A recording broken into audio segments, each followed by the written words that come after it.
नमस्कार मंडळी, आपण आहे ना चॉकलेटच्या प्रीमिक्सपासून आहे ना केक बघणार आहोत, कप केक बघणार आहोत. त्यासाठी ना मी प्रीमिक्स घेतलं होतं चॉकलेटचं. त्याच्यामध्ये सगळं असं म्हणजे साखर, बेकिंग पावडर, मैदा वगैरे सगळं असतं आणि कोको पावडर वगैरे सगळं असतं. त्याच्यामुळे आपल्याला त्यात काही टाकायची गरज नाही आहे, फक्त तेल आणि दूध टाकायचं आहे. तर मी हे प्रीमिक्स टाकलं होतं आणि त्याच्यामध्ये अर्धी वाटी तेल टाकलं होतं, छोटी अर्धी वाटी, आणि अर्धा कप दूध टाकलं होतं आणि ते मिक्स केलं होतं. पण नंतर समजलं की दूध कमी झालं आहे, मग मी पुन्हा त्याच्यामध्ये अर्धा कप दूध टाकलं होतं आणि पुन्हा त्याला मिक्स केलं होतं व्यवस्थित. आणि दूध आहे ना लागता लागता टाकायचं, जास्त नाही टाकायचं. एकदम जास्त आधीच जास्त टाकलं ना की ते पातळ होतं. त्यापेक्षा लागता लागताना जसं लागेल तसं टाकायचं आहे आणि व्यवस्थित असं त्याला कालवून घ्यायचं आहे, कारण की त्यात गाठी नाही राहिल्या पाहिजे. गाठी राहिल्या ना केक व्यवस्थित बनत नाही.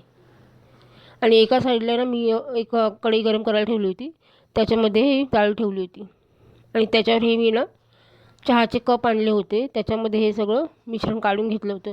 अगदी गच्चं नाही भरायचं कपामध्ये, थोडीसं वरची जागा थोडीशी ठेवायची, म्हणजे भरायला थोडंसं कमी ठेवायचं आहे.